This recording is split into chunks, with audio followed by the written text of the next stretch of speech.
Chapter 4 The Secret Workers. The next evening, Grandpa Joe went on with his story.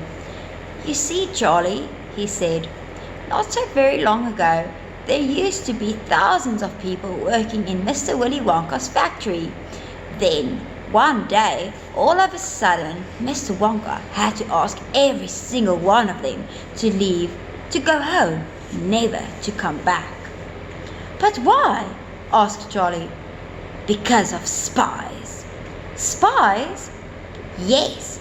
All of the other chocolate makers, you see, had begun to grow jealous of the wonderful sweets that Mr. Wonka was making, and they started sending in spies to steal his secret recipes.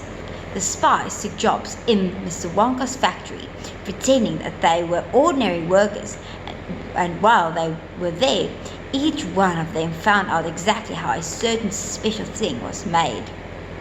"And did they then go back to their own factories and tell?" asked Charlie. "They must have," answered Grandpa Joe, "because soon after that, Pickle Grubber's factory started making an ice cream that would never melt, even in the hottest sun. Then Mr. Prodnose's factory came out with a chewing gum that never lost its flavor, however much you chewed it.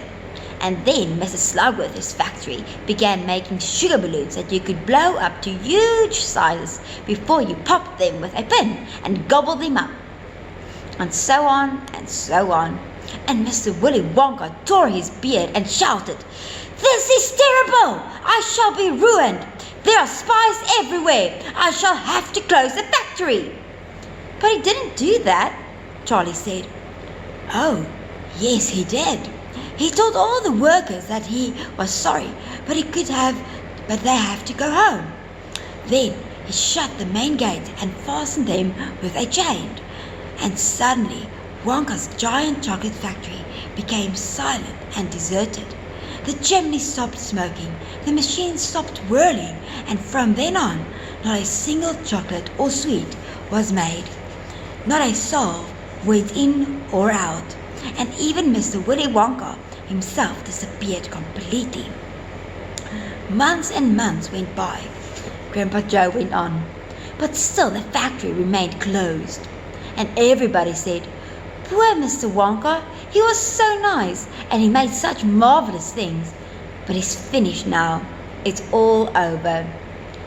Then something astonishing happened. One day, early in the morning, thin columns of white smoke were seen to be coming out of the tops of the tall chimneys of the factory. People in the town stopped and stared. 'What's going on?' they cried. 'Someone lit the furnaces. Mr. Wonka must be opening up again.' They ran to the gate, expecting to see them wide open and Mr. Wonka standing there to welcome his workers back.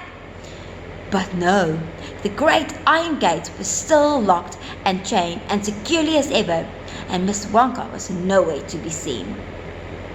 'But the factory is working,' the people shouted. 'Listen, you can hear the machines. They're all whirling again, and you can smell the smell of melting chocolate in the air.'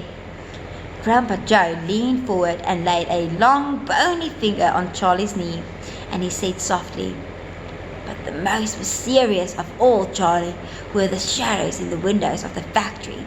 The people standing on the street outside could see small, dark shadows moving out and about behind the frosted glass windows.' 'Shadows of whom?' said Charlie quietly. That's exactly what everybody else wanted to know. 'The place is full of workers,' the people shouted. 'But nobody's gone in. The gates are still locked. It's crazy. Nobody ever comes out either.' But there was no question at all, said Grandpa Joe, that the factory was running, and it's gone on running ever since, for the last 10 years. What's more, the chocolate and sweet is been turning out has become more fantastic and delicious all the time. And of course now, when Mr. Wonka invents some new and marvelous sweet, neither Mr. Grubber, nor Mr. Prodnose, nor Mrs. Slugworth, nor anybody else is able to copy it. No spies can go into the factory to find out how it is made." "But Grandpa, who?" cried Charlie. Who is Mr. Wonka using to do all the work in the factory? Nobody knows, Charlie. But that's absurd. Hasn't someone asked Mr. Wonka? Nobody sees him anymore. He never comes out. The only thing that comes out of that place are chocolate and sweets. They come out through a special trap door in the wall, all packed and addressed, and they are picked up every day by post office trucks. But Grandpa, what sort of people are they that work in there? My dear boy, said Grandpa Joe, that is one of the great mysteries of the chocolate-making world. We know only one thing about them. They are very small. The faint shadows that sometimes appear behind the windows, especially late at night, when the lights are on, are those of tiny people no taller than my knee. There aren't any such people, Charlie said. Just then, Mr. Bucket, Charlie's father, came into the room. He was home from the toothpaste factory, and he was waving an evening newspaper rather excitedly. Have you heard the news? He cried. He held up the paper so that they could see the huge headline. The headline said, Wonka Factory to be opened at last to lucky few.